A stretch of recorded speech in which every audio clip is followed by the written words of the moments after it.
கிறிஸ்துவில் மிகவும் பிரியமானவர்களே, ஆண்டவராய் இயேசுவின் நாமத்திலே மறுபடியும் உங்களுக்கு அன்பின் வாழ்த்துக்கள். மீண்டும் கடந்து வந்த பாதி நிகழ்ச்சியின் மூலம் உங்களை சந்திக்க செய்த கர்த்தாதி கர்த்தருக்கு நான் மகிமையை செலுத்துகிறேன். ஒவ்வொரு வாரமும் ஒவ்வொரு தேவ ஊழியருடைய அனுபவங்களை நாம் கேட்டு வருகிறோம். இந்த நாளிலும் கூட அருமையான அன்புக்குரிய சகோதரர், எனது நீண்ட நாள் நண்பர் சகோதரர் இம்மானுவேல் தியாகராஜன் அவர்கள் திராட்சை பழத்தோட்ட ஊழியங்கள் என்ற பெயரில் தேவர்குளம் பகுதியிலே கர்த்தருடைய ஊழியத்தை பல வருடங்களாக செய்து வருகிறார்கள். நல்ல அருமையான தேவதாசர்.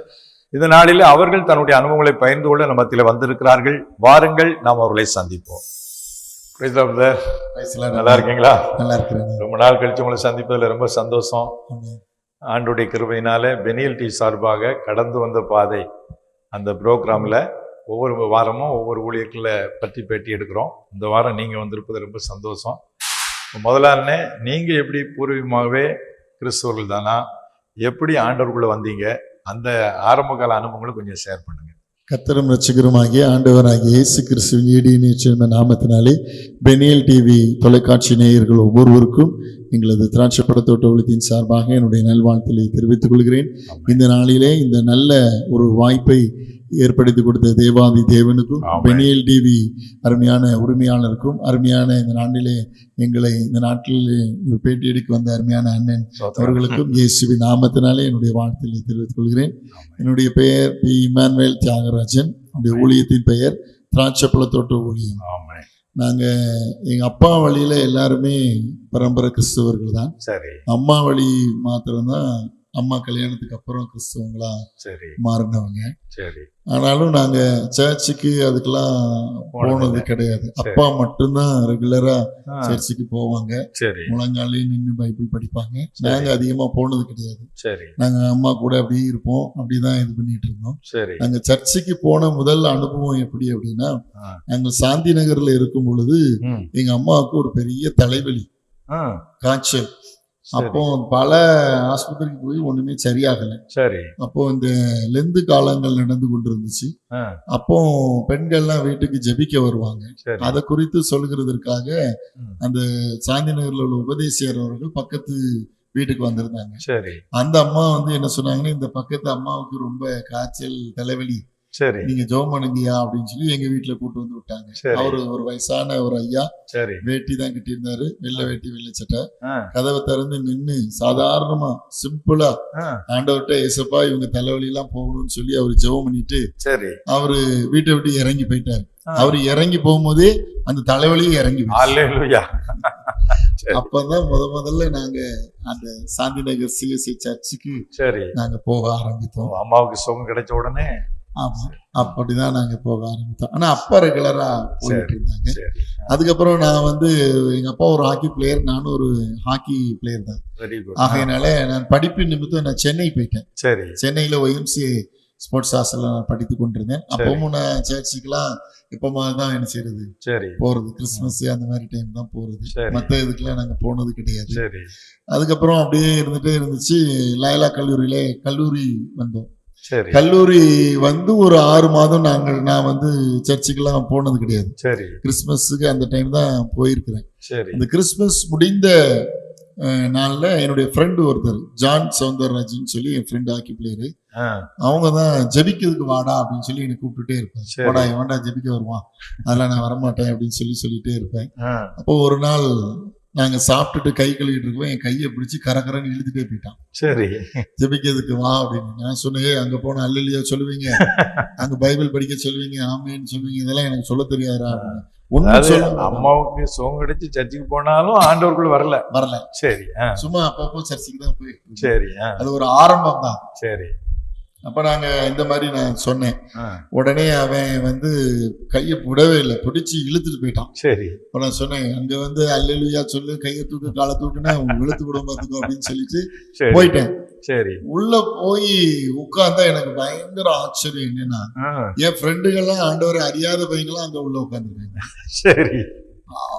எனக்கு நான் துருன்னு முழிக்கிறேன். ஒரு சின்ன ரூமு, அதுக்குள்ள ஒரு 25-30 வாலிபர்கள் ஜெபிச்சிட்டு இருக்கிறாங்க. சரி. எல்லாம் அதுல முக்காவாசி பேர் ஆண்டவர் அறியாத நண்பர்கள், விளையாட்டு வீரர்கள் எல்லாம் இருக்கிறாங்க.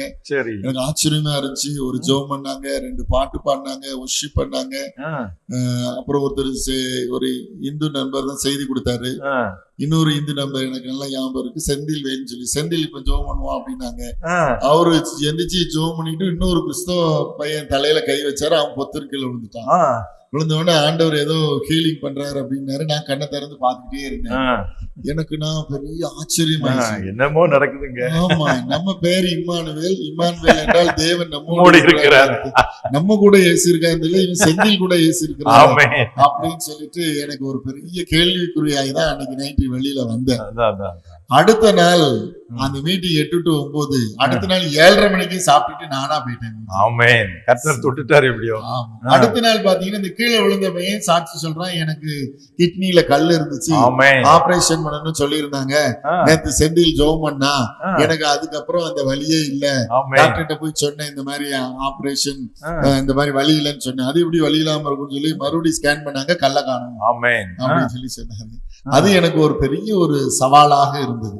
அப்பதான் அந்த நான் ஜெப கூட்டத்திற்கு வழியாக தான் உள்ளுக்குள்ள என்ன செஞ்சேன், போக ஆரம்பித்தேன். அப்பொழுதுதான் அந்த பாவத்தை குறித்து, அந்த அபிஷேகத்தை குறித்து அங்கே எனக்கு அருமையான அண்ணன் சொல்லி கொடுத்தாங்க. கிறிஸ்டோபர் ராஜ்னு ஒரு அண்ணன் இருந்தாங்க.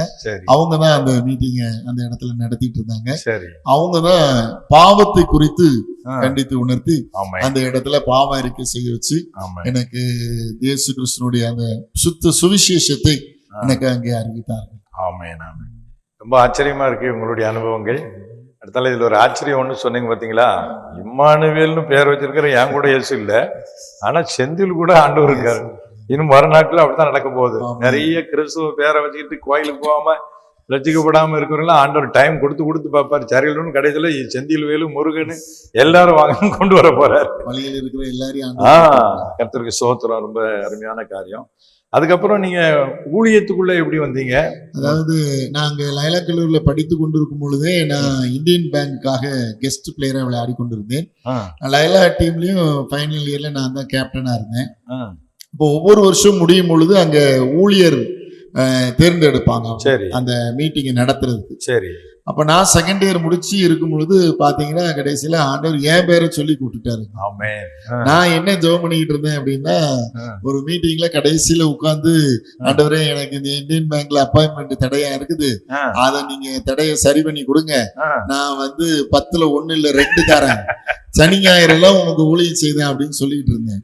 திடீர்னு பாத்தீங்கன்னா அந்த மீட்டிங்ல பேசிட்டு இருந்த ஒரு சகோதரன் எல்லாருக்கும் தீர்க்க தரிசனம் சொன்னவர் என்ன மட்டும் பேர் சொல்லி கூப்பிட்டார். பிரதர் இமானுவேல், உங்க மனசுல இப்படி நான் மனசுல நினைக்கிறத அப்படியே சொல்லிட்டாரு.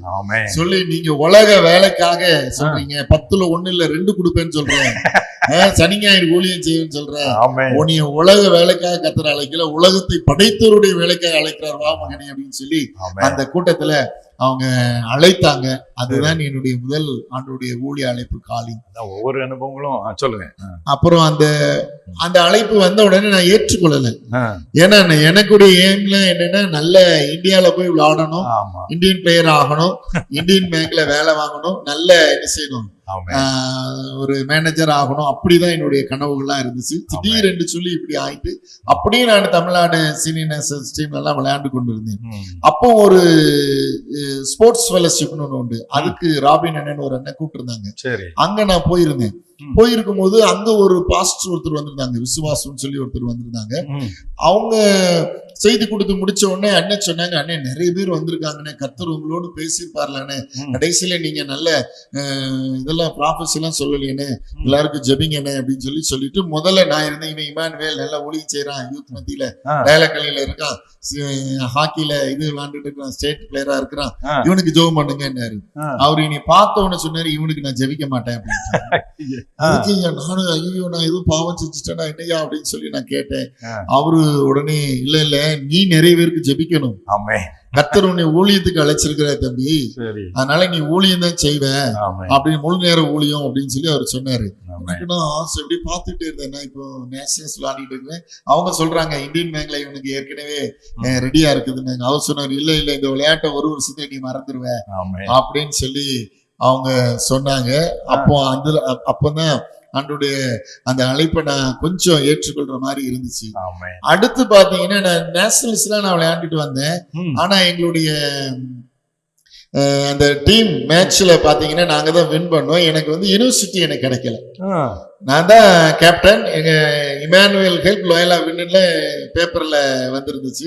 எனக்கு யூனிவர்சிட்டி கிடைக்கல. அப்ப நான் ரொம்ப கோபமா வந்து எங்க ஒரு இடத்துல என்னுடைய ரூம்ல வந்து உட்கார்ந்து ஆரஞ்சு பழத்தை எடுத்து நான் சாப்பிட்டுட்டே இருந்து அழுதுகிட்டே இருந்தேன். என்ன ஆண்டவரே, நான் நல்லா ரட்சிக்கப்பட்டு இப்ப இருக்கிற நேரத்துல இப்ப எனக்கு இது கிடைக்கலையே, ஸ்டேட்லாம் விளையாண்ட இது ஆஃப்டர் ஒரு காலேஜ் மேட்ச் கிடைக்கலையேன்னு சொல்லிக்கிட்டு இருக்கும் பொழுது ஒரு சத்தம் எனக்கு கேக்குது. நீ ஆரஞ்சு பழத்தை வச்சுட்டு யோசுவாவின் புத்தகம் 1ஆம் அதிகாரம் 5வது வசனத்தை எடுத்து படி அப்படின்னு. நான் உடனே பார்த்தேன், நம்ம நல்லா ஜோம் பண்றதுனால இவனும் ஒருத்தன் கிண்டல் பண்றான் நம்மள அப்படின்னு சொல்லி கதவை திறந்து பார்த்தேன். காலேஜ்ல 8 மணிக்கு எல்லாம் போயிட்டாங்க. நான் ஒரு 9 மணிக்கு இங்க வந்து உட்கார்ந்து அழுதுட்டு இருக்கேன். யாருமே இல்லை, காக்கா குருவி சத்தம் தான். அடைச்சிட்டு மறுபடியும் உட்கார்ந்து ஆரஞ்சு பழத்தை எடுத்து சாப்பிட போறேன். நல்ல சவுண்டா ஆண்டவர் சொல்றாரு, நான் உலக ரட்சகர் இயேசு பேசுறேன், நீ எடுத்து இத படி அப்படின்னு சொல்லி சொல்றாரு. எனக்கு பைபிள்ல முழுசா எது எங்க இருக்குன்னு தெரியாது. நான் அப்ப பெரட்டி பார்த்து அது புதிய ஏற்பாட்டுல தேடி பழைய ஏற்பாட்டுக்கு வந்து கண்டென்ஸ பார்த்து ஆமா எடுத்தா, நீ உயிரோடு இருக்கும் நாளெல்லாம் ஒருவனும் உனக்கு முன்பாக நான் மோசையோடு இருந்தது போல உன்னோடு இருப்பேன், நான் உன்னை விட்டு விலகுவதும் இல்லை, உன்னை கைவிடுவதும் இல்லை என்று சொல்லி ஆண்டவர் என்னோடு கூட பேசினார். உடனே முழங்கால் படிட்டு என்னன்னா அந்த தேர்ட் இயர்ல அந்த நாட்கள்ல நான் அர்ப்பணித்தேன். ஆண்டவர் என்னோடு பேசினார். எனக்கு ஒரு கேள்வி வந்துச்சு, நான் உயிரோடு தானே இருக்கேன், எனக்கு எதுக்கு இந்த இது ஃபெயிலியர் ஆச்சுன்னு சொல்லி. அப்பதான் ஆண்டவர் சொன்னாரு, நீ வந்து உயிரோடு இல்ல. என்ன ஆண்டவரே அப்படின்னு. நான் எல்லா பாவத்தையும் அறிக்கைட்டேனே, நிறைய பேர் கிண்டல் பண்ணுவேன், சிரிச்சே நிறைய பேரை கோபமாக்குவேன், யாரும் அடிச்சா திருப்பி அடிச்சிருவேன், இப்படி எல்லாம் நிறைய காரியங்களை நான் செஞ்சுட்டு இருந்தேன். எல்லாத்தையும் மன்னிப்பு கேட்டேன். சிலர்லாம் பாவம் செஞ்சு லெட்டர் போட்டு மன்னிப்பு கேட்டேன். அவங்க சொன்னாங்க இது வரைக்கும் நல்லா இருந்தே இப்பதான் உன பைத்தியம் பிடிச்சிட்டு அப்படின்னு சொல்லி லெட்டர் போட்டாங்க. அப்படி இருந்தேன் ஆண்டவரே என்ன. அப்பா ஆண்டவர் சொன்னாரு, ஒரே ஒரு பாவம் உன்னிடத்துல இருக்குப்பா, அதை மட்டும் நீ தூக்கி என்ன செஞ்சிரு எரிஞ்சிரு அப்படின்னாரு. நான் என்ன பாவம் ஆண்டவரே அப்படின்னு சொல்றப்பதான் ஆண்டவர் சொன்னாரு, நீ வந்து ஒரு பெண்ணை என்ன செஞ்சுட்டு இருக்கிறா, நேசிச்சுட்டு இருக்கிறா, இது பாவம், இதுல இருந்து நீ வெளியில வா அப்படின்னு சொல்லி ஆண்டவர் சொன்னாரு. அப்போ ஆண்டவருடைய சமூகத்துல நான் அர்ப்பணித்தேன். ஆண்டவர்கிட்ட ஒரு ஜெப குறிப்பு வச்சேன், இசப்பா எனக்கு எப்படியாவது அந்த பிள்ளைய கட்டி கொடுத்துருங்க, நான் அது இந்து பிள்ளை, அவளை நான் ஆத்துமாதையும் பண்ணிடுறேன்னு சொல்லி. அப்போ ஆண்டவர் இந்த மாதிரி ஜோதம் பண்ணிட்டு. ஆமா. அப்ப ஆண்டவர் சொன்னாரு, இல்லப்பா இது வந்து பாவம், உங்க அப்பா அம்மா இது பண்ணுவாங்க. நான் சொன்னேன், எங்க அப்பா அம்மாக்கெல்லாம் இதெல்லாம் தெரியாது ஆண்டவரே அப்படின்னு சொன்னேன். அப்போ ஆண்டவர் தெளிவா பேசினாரு, நீ சின்ன வயசுல காய்ச்சல் இருக்கிறப்போ எத்தனை இரவுகள் உன் தாய் தகப்பன் தூங்கல தெரியுமா? நீ வந்து இது பண்ணாங்க. நீ வந்து சின்ன வயசுல நீ அங்க இருந்தா நீ உங்க சித்தப்பா மாதிரி அல்லது வேற யார் மாதிரி நீ முரடனா வந்துடக்கூடாதுன்னு சொல்லி நீ அங்கிருந்து சென்னையில கொண்டு வந்து படிக்க வச்சு உன்னை எவ்வளவு அன்பா உங்க அப்பா வளர்த்தாங்க தெரியுமா? அவங்களுக்கு கீழ்ப்படிஞ்சு அவங்க சொல்ற பெண்ணை தான் நீ கட்டணும் அப்படின்னு சொல்லி ஆண்டவர் சொன்னாரு. அப்பா ஆண்டவர்கிட்ட சொன்ன ஒரு ஜெப குறிப்பு, ஆண்டவரே பிசாசு ஜெபத்தெல்லாம் கேட்டீங்களே அப்படின்னு சொன்ன பொழுது ஆண்டவர் என்னோட தெளிவா பேசினார். கல்றைக்கு கூட்டு போனார் ஒரு தரிசனத்துல. ஆண்டவர் சொன்னாரு, இந்த கல்றையில 10 கல்றையில இருக்கிறவங்க ஜெபக்குறிப்பு வாங்கிட்டு வா அப்படின்னாரு. ஏசப்பா அவங்களே வடக்க இருக்காங்களா தெக்க இருக்காங்களான்னு தெரியாது, அவங்க எப்படி பேசுவாங்க செத்ததுக்கு அப்புறம் அப்படின்னு. ஆண்டவர் சொன்னாரு, ரட்சிப்பு என்பது செத்து போவதற்கு சமானம். நீ ரட்சிக்கப்பட்டுட்டேன்னு சொல்றேன்னா நீ மரித்துட்ட, இனி உன் விருப்பம் அல்ல என் விருப்பத்தை நீ செயல்படுத்தணும். அதாவது பாவ வாழ்க்கைக்கு மரிச்சு கிறிஸ்துவுக்காக நீ வாழ வேண்டும். அப்போ நீ வந்து ரட்சிப்பு என்பது செத்து போவதற்கு சமானம். உன்னுடைய பழைய வாழ்க்கையெல்லாம் முடிந்தது, நீ புதிய வாழ்க்கை வாழும்படியாக நான் சொல்லுகிறத கேளுன்னு சொன்னாரு. அன்றைக்கு ஆண்டோடைய சமூகத்தில் ஒப்பு கொடுத்து அந்த பாவத்திலிருந்து கர்த்தர் என்னை தூக்கி எடுத்தார். அன்னைக்கு ஒப்பு கொடுத்தேன். அந்த 3வது வருஷம் அடுத்த மீட்டிங்ல ஆண்டவர் பேசினாரு, உங்க படுக்கை எடுத்து கொண்டு உங்க ஊருக்கு போன்னு சொல்லி சொன்னாரு. நேரா வந்து திருநெல்வேலியில KTC நகர்ல என் தாய் தகப்பன் இருந்தாங்க. அங்க வந்து நான் வந்து பாத்தீங்க அப்படின்னு சொன்னா அந்த ஊழியத்தை, திராட்சை பழத்தோட்ட ஊழியத்தை அங்க அந்த டிசம்பர் மாசம் 2000 அந்த நாள்ல ஆரம்பிக்க கர்த்தர் கிருபை செய்தார். ஆமென். உங்களுடைய அனுபவங்கள்லாம் உண்மையிலே ரொம்ப ஆச்சரியமா இருக்கு பிரதர். நீங்க சொல்ல சொல்ல மனசுக்குள்ள நிறைய கேள்விகள். அதுல ஒரு வசனம் எனக்கு என்ன ஞாபகம் வந்ததுன்னா, உங்கள் நினைவுகள் என் நினைவுகள் அல்ல, உங்கள் வழிகள் என் வழிகள். ஆண்டவருடைய வழி வேற. இந்த மாதிரி பார்த்து கொடுங்க. நிறைய பேர் நிறைய படிப்புல சாதிச்சிடணும், விளையாட்டுல சாதிச்சிடணும் அப்படியானு நினைக்கிறாங்க. அதே மாதிரி நான் தசமபாவம்னா 2 மடங்கு கொடுத்துருதேன், ஆனா நான் வர, ஆனா ஆண்டவர் வா நினைவு ஏன் நினைவு இல்லப்பா, நீ ஏன் வழிக்குவான்னு சொல்ற மாதிரி உங்களை அதே சாட்சியா நிறுத்தி இருக்கிறாரு. கர்த்தருக்கு ரொம்ப ஸ்தோத்திரம். அதே வழியில நிறைய பேரு மனசுல அடியில நிறைய தவறான ஆசை வச்சுக்கிட்டு ஆண்டவரே அதை நிறைவேற்றி தரோம் அப்படிங்கிற எண்ணத்திலும் இருக்காங்க. அதுக்கும் உங்களை ஆண்டவர் நல்ல சாட்சியா நிறுத்தி இருக்கிறாரு. ரொம்ப ஆச்சரியமான காரியம். அப்புறம் நீங்க இப்போ 2000 ஊழியத்து வந்தீங்க, இப்போ 23 வருஷம் ஆயிட்டு. இப்ப என்ன மாதிரி உள்ள ஊழியம் செய்றீங்க? ஆண்டவர் எனக்கு சுவிசேஷ ஊழியத்தை தான் ஆண்டவர் எனக்கு கொடுத்தாரு. ஆகையினால நான் இங்க இருந்து ஒரு 5 வருடங்கள் சுவிசேஷ ஊழியங்களை நான் செய்து கொண்டிருந்தேன். நல்லா ஆண்டவர் எனக்கு இங்க ட்ரைனிங் கொடுத்தாரு. அப்போ இங்க ரெவரண்ட் அதிசயராஜ் ஐசக் அப்படிங்கிற அந்த ஐயா எனக்கு ரொம்ப நல்ல என்னை என்கரேஜ் பண்ணாங்க. நிறைய இடங்கள்ல என்னை செய்தி கொடுக்கறதுக்கு அனுப்புனாங்க. அப்போ எனக்கு ஒரு சின்ன ஒரு பிரச்சனையாச்சு. அந்த டைம்ல அவங்க தான் என்னைய கூப்பிட்டு என்ன செஞ்சாங்க, நான் ஒரு மீட்டிங் நடத்தணும், அதை நடத்த முடியாதபடிக்கு சில தடைகள்லாம் வந்துச்சு. அப்போ என்னை கூப்பிட்டு நீ எவ்வளவு நேரம் ஜெபம் பண்ணுவேன் அப்படின்னு சொல்லி கேட்டாங்க. நான் சொன்னேன், காலையில நான் ஒரு 4 மணிக்கு எழுந்திரிச்சோம்னா ஒரு 7:30 வரைக்கும் ஜெபம் பண்ணுவேன் அப்படின்னு. அப்படியா, ரொம்ப சந்தோஷம். பைபிள் எத்தனை அதிகாரம் படிப்பேன்னு கேட்டாங்க. நான் சொன்னேன், சுமார் ஒரு 20 இருந்து 30 அதிகாரம் படிப்பேன் அப்படின்னு. அப்படியா, வெரி குட். நீ உபவாசம் பண்ணி எப்பெல்லாம் ஜெபம் பண்ணுவேன் அப்படின்னு கேட்டாங்க. நான் சொன்னேன், ஐயா நான் வாரத்துல ஒரு நாள் உபவாசம் பண்ணி நான் போகிற சபைகளுக்காக எனக்கு ஜெப குறிப்பு கொடுக்குறாங்க, என்னை நேசிக்கிறவங்களுக்காக நான் ஜெபிப்பேன் அப்படின்னாங்க. வெரி குட் அப்படின்னு சொல்லிட்டு தான் என்னை அதுக்கப்புறம் தான் அவங்க அறிமுகப்படுத்தினாங்க. அவங்கள்கிட்ட நட்பு கிடைச்சதுக்கு அப்புறம் தான் சாம்ராஜ் அண்ணன் சொல்லி அந்த அண்ணன் ரேமா இவாஞ்சலிக்கல் மிஷன் அண்ணனுடைய நட்பு அவர்கள் மூலமாக எனக்கு கிடைச்சது. அப்புறம் அண்ணன் நட்பு கிடைச்சதுக்கு அப்புறம் தான் எனக்கு நல்ல ஆலோசனைகளை ஊழியத்துல அடுத்த கட்டத்துல நம்ம எப்படி இருக்கணும், எப்படி போகணும், எப்படி பேசணும், நான் பேசுகிற சில காரியங்கள் தவறுகள் எல்லாம் அவங்க என்ன செஞ்சாங்க, என்னை திருத்தி ஒரு நல்ல ஒரு ஊழியனாக நான் வளர்கிறதற்கும் தேவ திட்டத்தை சித்தத்துக்கு நேரா நம்ம நடத்துகிறதற்கும் அண்ணனை கொண்டு ஆண்டவர் எனக்கு நல்லா பயன்படுத்தினார். அவங்க தென்னைவேலி பகுதியில கர்த்தர் அந்த நாட்களிலே எழுப்பி மரியாதைக்குரிய வென்சன் செல்குமார் அண்ணன் ஊழியத்துல எல்லாம் நிறைய அவங்க அனுபவப்பட்டு, ஆமா அவங்க எனக்கு சொந்தக்காரங்க தான். ஆனா ஒரு நல்ல தேவ மனுஷன் மூலமா கர்த்தர் உங்களை நல்லா கைட் பண்ணி நடத்தி இருக்கிறார். சரி, இப்போ ஊழியத்தின் பாதையில நீங்க சந்திச்ச நிறைய பிரச்சனைகள் இருக்கும். இதெல்லாம் கர்த்தர் எனக்கு ஆச்சரியமா நடத்தினாரு, வாழ்க்கையில மறக்கவே முடியாது. இதை அப்படி ஏதாவது சம்பவம் இருந்தா? அப்படி நிறைய சம்பவங்கள் இருக்கு, அது சொன்ன டைம் போதாது. ஆனாலும் ஒரு சில சம்பவங்களை நான் சொல்லுகிறேன். ஆண்டவர் என்னை ஊழியத்துக்கு இங்க அழைச்சதுக்கு அப்புறம் பாத்தீங்கன்னா, நான் இங்க 5 வருஷம் இங்க இருந்து எல்லா ஊழியங்களும் செய்தேன். அதுக்கப்புறம் ஆண்டவர் திடீரென்று ஒரு நாள் என்னை அழைத்து உன் சொந்த ஊராகிய தேவர்குலத்துக்கு போகணும்னு சொல்லி ஆண்டவர் என்னோடு கூட பேசினார். அப்போ சரி ஆண்டவரே அப்படின்னு சொல்லி அந்த ஊருக்கு போய் அங்க இருக்கிற எல்லா கிராமங்களையும் நான் விசிட் பண்ணி என்ன செஞ்சேன், கிராம ஊழியம் செய்கிறதற்காக நான் அந்த பகுதிக்கு நான் போனேன். ஆண்டவருடைய பெரிய கிருபையினால சாம்ராஜனும் எனக்கு நல்ல ஆலோசனை கொடுத்துட்டு அந்த பகுதிக்கு போங்கன்னு சொன்னாங்க. அந்த பகுதியில போய் நல்ல ஊழியங்களை செய்து ஒவ்வொரு தெருவாய் நின்று நான் பிரசங்கம் பண்ணுவேன். இன்னைய வரைக்கும் வாரத்துல 3 நாள் தெரு பிரசங்கம் பண்ணுவேன். இப்பவும் பண்ணுகிறேன். ஒரு நாள் விட்டு ஒரு நாள் எப்படியாவது தெரு பிரசங்கம் பண்ணிருவோம். இப்பொழுது எங்களிடத்துல ஒரு 8 முழு நேர ஊழியர்கள் இருக்கிறாங்க. அந்த நாட்கள்ல நான் தெருவில் நின்று பிரசங்கம் பண்ணும் பொழுது ஒரு நாள் என் கூட இருந்த ஊழிய தம்பி நான் ஒரு இடத்துல போட சொன்னேன், அவன் ஒரு இடத்துல கொண்டு போட்டான். அப்போ நான் போனோன்னு, இல்லடா இங்க இல்ல, இந்த இடத்துலதான் போடணும்னு சொல்லி மறுபடியும் ஸ்பீக்கர் எல்லாம் எடுத்து அங்க கொண்டு போய் நின்று நான் பிரசங்கம் பண்ணேன். அப்போ என்னன்னா, உன்னை விசாரிக்கிற ஆண்டவர் இடத்துல உன் கவலையெல்லாம் சொல்லுன்னு சொல்லி நான் பிரசங்கம் பண்ணிட்டு இருந்தேன். அது பண்ணிட்டே இருக்கும் பொழுது, இயேசு உன்னை விசாரிக்கிறா, உனக்கு கெடுதி எதுவும் உண்டாக்கிக்கிட்டாதான் பவுல் சொல்லுகிற வார்த்தை எடுத்து பேசி அதிகமாய் அழுது, யாரும் தற்கொலை பண்ணாதீங்க, உங்களுடைய வாழ்க்கையில இயேசு உங்களோடு கூட உங்களுக்கு வாழ்வு கொடுக்க அவர் வல்லமுள்ள தேவனா இருக்கிறார். உங்களுக்கு மனுஷன் எந்த உதவி செய்யாமனாலும் இருக்கலாம், ஆண்டவர் கொடுப்பாருன்னு சொல்லி நான் அதிகமாய் அழுது ஜெபம் பண்ணி அன்னைக்கு பிரசங்கத்தை முடிச்சேன். ஒரு 5-10 பேர் தான் இருப்பாங்க. ஆனா முடிஞ்ச உடனே கொஞ்சம் பேர் ஜெபம் பண்ண வருவாங்க. முடிச்சு வந்து என் ஒய்ஃப் சொன்னா, இன்னைக்கு யாரோ தற்கொலை பண்ண போறாங்க போறப்பா, நானும் ஃபீல் பண்ணேன். ஓகே. அடுத்த நாள் வெரி நெக்ஸ்ட் டே காலையில நான் பால் வாங்குறதுக்கு போய் நிக்கிறேன். ஒரு ஆள் என் கையை பிடிச்சு பின்னாடி இழுத்த உடனே நான் அப்படியே பின்னாடி திரும்பி பார்த்தேன். ஒரு 55 வயசுக்கு மேல இருக்கிற ஒருத்தர் வெள்ளை வேட்டி வெள்ளை சட்டையை கட்டிட்டு கண்ணீரோடு அழுதார். புழு புழு புழு புழு புழுன்னு அழுதார். கண்ணீரோடு அழுது சொன்னாரு, ஐயா நீங்க மட்டும் நேத்து இந்த தெருவுல வந்து பிரசங்கம் பண்ணாட்டி என் வாலிப பிள்ளை மரிச்சு போயிருப்பாயா.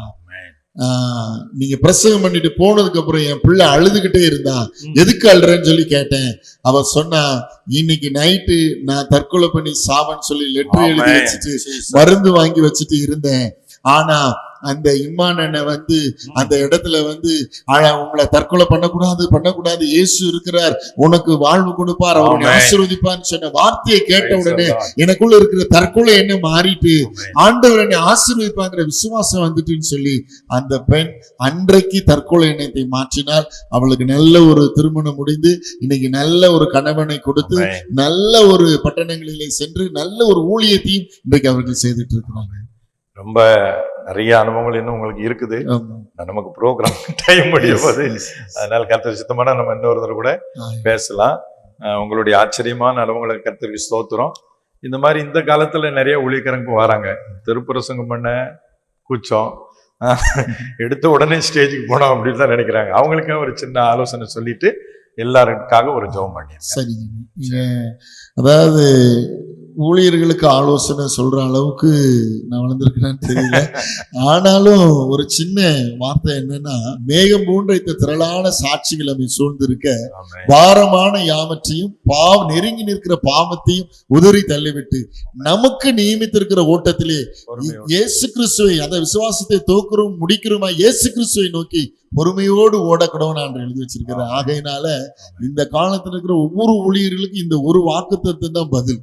உங்களுக்குன்னு ஒரு ஓட்டம் இருக்கும், உங்களுக்குன்னு ஒரு நியமனம் இருக்கும், அதுல ஓட கண்டுபிடிக்கணும். அந்த கார இருளிலிருந்து ஆச்சரியமான ஒளிக்கு அவருடைய புண்ணியங்களை அறிவிக்கிறதுக்கு நம்மளை அழைத்திருக்கிறார். ஆகையினாலே கர்த்தருடைய திட்டம் என்ன என்பதை நீங்கள் புரிந்து கொண்டு நீங்கள் அதற்கு நேராக நடப்பீர்கள் என்று சொல்லி சொன்னால் உங்களை கொண்டு பரலோகம் இன்றைக்கு மகிழ்ந்து களி கூறும், பாதாளம் இன்றைக்கு நடுநடுங்கும்.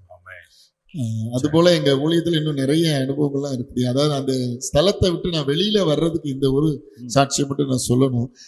ஏன்னா நிறைய எனக்கு பண நெருக்கடிகள் வந்துச்சு, வியாதிகள் நிறைய எனக்கு வந்துச்சு, ஹாஸ்பிட்டல்லே இருந்துட்டே இருந்தேன். அந்த சூழ்நிலையில அந்த இடத்தை விட்டு நான் காலி பண்ணி வந்துடணும்னு நினைச்சேன். ஏன் அப்படின்னா அவ்வளோ நெருக்கங்கள் அப்படி வந்துச்சு. எனக்கு ஒரு 100 ரூபாய் கரண்ட் பில் கட்ட முடியாம என்னுடைய கரண்ட் இதை பிடிக்கிட்டு போயிட்டாங்க. அப்படிப்பட்ட சூழ்நிலையில அந்த இடத்தை விட்டு நான் வெளியில வாரேன் அப்படின்னு சொல்லி சாம்ராஜன் சொன்ன பொழுது அவங்க சொன்னாங்க, நீங்க ஒரு 3 நாள் மனசு சத்தம் கேட்காம உபவாசம் பண்ணி ஜெபம் பண்ணுங்க, அதுக்கப்புறம் இந்த முடிவு எடுங்க அப்படின்னாங்க.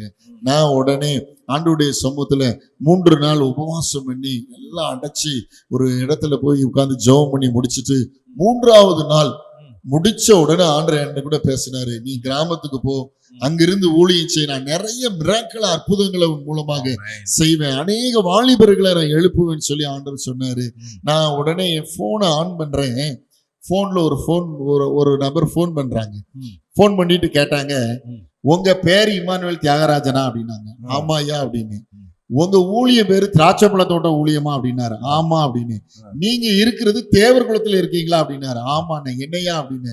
அவர் சொன்னாரு, என் பேரு சகாதேவன், எனக்கு 65 வயசாயிடுச்சு, என் பையன் இறந்து 1 வருடமாக நான் ஊழியம் செய்யல, நான் கிராம ஊழியங்கள்ல நான் சென்று நிறைய ஊழியம் செய்வேன். ஆனா போன வாரம் போகும் பொழுது கிராம ஊழியம் செய்ய முடியாத அளவுக்கு ஒரு கிராமத்துக்குள்ள பாலமே உடைஞ்சிருச்சு.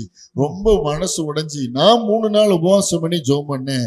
ஆண்டவர் என்னோடு பேசினார், இம்மானுவேல் தியாகராஜன் திராட்சைப்பழத்தோட்ட ஊழியம் தேவர்களும், இவனுக்கு போய் சுவிசேஷ ஊழியத்திற்காக நீ உதவி செய்யின்னு சொல்லி ஆண்டவர் பேசினார் என்று என்னோடு பேசி இன்னைக்கு வரைக்கும் வராங்க. ஐயாவுக்கு இன்னைக்கு 87 வயசு. அவங்க இன்னைய வரைக்கும் மாதம் முதல் ஞாயிற்றுக்கிழமை எங்க ஏரியால வந்து எனக்கு சில உதவிகளை செய்து அங்க இருக்கிற கிராமங்கள் ஊழியம் செய்யறதுக்கு கர்த்தர் கிருபை செய்தார். அப்பதான் அண்ணனுடைய ஆலோசனையின்படி பாத்தீங்கன்னா ஆண்டவர் என்னை அதே இடத்துல இருந்து ஊழியம் செய்ய கர்த்தர் கிருபை செய்தார். கர்த்தர் ஸ்தோத்திரம். ரொம்ப சந்தோஷம், ரொம்ப ஆச்சரியமான காரியம். பார்த்து கொண்டிருக்கிற ஊழியக்காரங்க மற்ற மக்களுக்காக ஒரு ஜெபம் பண்ணி. மகா பரிசுத்தமுள்ள எங்கள் பரலோக பிதாவே, இந்த ஆசீர்வதிக்கப்பட்ட இந்த நல்ல அருமையான இயேசுப்பா, இந்த அப்பா இந்த கடந்து வந்த பாதை என்கிற இந்த நிகழ்ச்சியின் வழியாக இன்றைக்கு அநேகரோடு இந்த சாட்சிகளை பகிர்ந்து கொள்ள நீ கிருபை செய்தீரப்பா. இதை பார்த்து கொண்டிருக்கிற ஒவ்வொருடைய அப்பா உள்ளத்திலும் உம்முடைய விசுவாசம் தூண்டி எழுப்பப்பட கர்த்தர் நீ கிருபை செய்வீராக. பரிசுத்த ஆவியானுடைய அபிஷேக தேவ பிரசன்னம் இன்றைக்கு ஒவ்வொருவரையும் நிரப்பும்படியாக நாங்கள் ஜெபிக்கிறோம் அப்பா. ஒவ்வொருவருக்கும் நியமிக்கப்பட்ட ஓட்டத்திலே ஓட இயேசுவே, பரலோகம் நிரம்பும்படியாய் ஓட, பாதாளம் காலியாகும்படியாய் இன்றைக்கு இவர்கள் கிரியை செய்ய கர்த்தர் நீர் கிருபை செய்வீராக. உம்முடைய வல்ல கரம் ஒவ்வொருவரோடு கூட இருந்து வழி நடத்துவதாக. உம்முடைய நாமம் மகிமை பெறட்டும் அப்பா, உயர்த்தப்படணும்ப்பா. இந்த பெனியல் டிவி அநேக தேசங்களுக்கு சென்று அநேகருக்கு அப்பா சாட்சிகளை ஏற்படுத்த உதவி செய்யுங்கப்பா. அப்பா நன்றி தகப்பனே. இந்த ராஜ்யம் எங்கும் உள்ள உலகம் உள்ள ஜனங்களுக்கு அப்பா சுவிசேஷம் சாட்சியாய் பிரசங்கிக்கப்படும், அப்பொழுது முடிவு வரும் என்று சொன்னீரப்பா. இந்த டிவி உங்களுடைய சாட்சியாக எடுத்து பயன்படுத்துங்க. என்னுடைய தேவைகளை சந்திங்கப்பா. இந்த நாளிலே அப்பா இந்த ஓனர் ஆசீர்வதிங்கப்பா. இதை பார்க்கிற ஜனங்களை ஆசீர்வதிப்பீராக, சாட்சியாக எழுப்புவீராக. உம்முடைய நாம மாத்திரம் மையம் பெறட்டும், இயேசு கிறிஸ்துவின் நாம மாத்திரம் மையம் பெறட்டும். எல்லா துதி கன மகிமை புகழ் பெயர் எல்லாவற்றையும் இயேசுப்பா ஒருவருக்கே செலுத்துகிறேன். அருமை குமார் மீட்பர் இரட்சகருமாகிய இயேசு கிறிஸ்துவின் ஈடியநேற்ற நாமத்தினாலே நாங்கள் ஜெயமெடுத்து ஜெபிக்கிறோம் ஜீவனுள்ள பரலோகத்தோடு. ஆமென். ஆமென். ரொம்ப சந்தோஷம் பிரதர். அனுபவங்கள் ரொம்ப ஆச்சரியமாக எனக்கே ரொம்ப ஆசீர்வாதமா இருந்தது. கர்த்தர் உங்களையும் உங்கள் ஊழியத்தையும் குடும்பத்தையும் மென்மேலும் ஆசீர்வதித்து பெருக பண்ணுவாராக. நாங்கள் உங்களுக்காக ஜெபிக்கிறோம். நீங்களும் பெனியல் டிவி ஊழியர்களுக்காக ஜெபித்துக் கொள்ளுங்க. நன்றி. பிரியமானவர்களே, உண்மையாகவே இந்த நாள் சகோதரன் பகிர்ந்து கொண்ட அனுபவங்கள் எனக்கே ரொம்ப ஆச்சரியமாக இருந்தது. கர்த்தர் ஒரு மனிதனை தெரிந்து கொண்டு எவ்வளவு ஆச்சரியமாய் நடத்துகிறார் என்பதற்கு சகோதரர் நல்ல சாட்சியாக கர்த்தர் வைத்திருக்கிறார். ஆகவே இந்த அனுபவங்கள் உங்களுக்கும் மிகுந்த பிரயோஜனமாக இருந்திருக்கும் என்று கர்த்தருக்குள்ளே நம்புகிறோம். நீங்கள் சகோதர ஊழியத்தில் பயன்படுத்த அல்லது உங்களுக்காக ஜெபிக்கணும்னா ஸ்க்ரீனில் அவங்க நம்பர் வரும். நீங்கள் அவங்களை தொடர்பு கொண்டு ஜெபிக்கலாம், ஊழியங்களுக்கு அழைக்கலாம். அதுபோல ஊழியங்களிலே ஆலோசனைகள் தேவைப்பட்டாலும் உங்களுக்கு தகுந்த ஆலோசனை அவர்கள் கொடுப்பார்கள். அவர்களோடு கூட நீங்கள் தொடர்பு கொள்ளுங்கள். தொடர்ந்து இந்த பெனியல் டிவி ஊழியங்களுக்காக ஜெபியுங்கள். மிகுந்த பிரயாசத்தின் மத்தியிலே இந்த ஊழியத்தை சகோதரர் நிறைவேற்றி வருகிறார்கள். ஆகவே இந்த ஊழியத்தின் தேவைகளுக்காக நீங்கள் கொடுக்க விருப்பம் உள்ளவர்கள் அதுல ஸ்கிரீன்ல என்னுடைய நம்பரும் வரும். நீங்க தொடர்பு கொண்டீங்கன்னா உங்களுக்கு இந்த ஊழியத்தை தாங்குவதற்கு நாங்கள் வழி செய்ய ஏதுவாக இருக்கும். ஆகவே மீண்டும் அடுத்த வாரம் இன்னொரு தேவ ஊழியரை சந்திக்கும் வரை தேவ கிருபை உங்களோடு இருக்கட்டும். ஆண்டவர் உங்களை ஆசீர்வதிப்பாராக. God bless you.